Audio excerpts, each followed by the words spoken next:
E a próxima pergunta que estão me perguntando é como é que funciona a gramática, né? Como que é a gramática chinesa? Bom, mas a gramática tem outras características que nem sempre as pessoas sabem.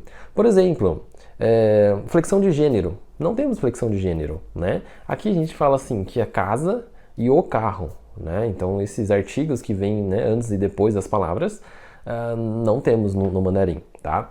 Ou, por exemplo, flexão de gênero no sentido de aluno ou aluna, professor ou professora, né? Isso não tem no mandarim, tá? Então, existe um termo que é professor e ele serve tanto para homem quanto para mulher, tá bom? Por exemplo, animais aqui, né, que até muda de termo, né?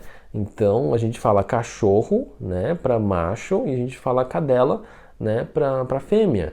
A gente fala cavalo para macho e a gente fala égua para fêmea.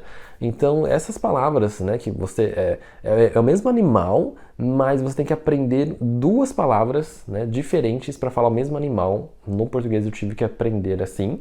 Já no mandarim você não precisa, é apenas uma única palavra que representa aquele animal, independente do gênero daquele animal. Entendeu?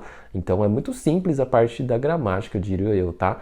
Lógico que tem algumas exceções, algumas palavrinhas que são mais difíceis, algumas expressões, alguns usos diferentes, né? Não estou dizendo que em geral é difícil, que é 100% fácil, não é isso que estou dizendo, mas comparando com a estrutura do português, eu considero assim muito mais fácil, tá bom? Então não se preocupa não com gramática, tá? A parte da gramática de verdade é mais tranquilo.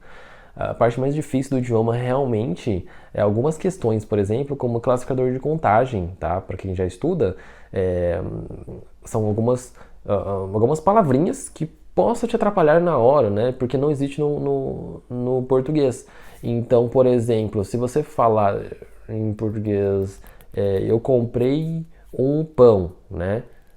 Simples, acabou. Um pão, acabou. No mandarim seria um, aí precisa de um classificador, depois o pão, tá? Por exemplo, seria um. Eu vou colocar um exemplo aqui no meio só para você entender, tá? 1 quilo de pão, tá? Ou um pedaço de pão. Eu comi um pedaço de pão.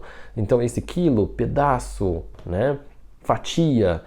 Essas palavrinhas é considerado como se fosse os classificadores, tá? Então, para todos os casos, você precisa de um classificador, tá? Então, o classificador é o que pega um pouco assim, tá? Mas também tem alguns macetezinhos que eu ensino no meu curso que você não precisa saber todos eles no começo, tá bom?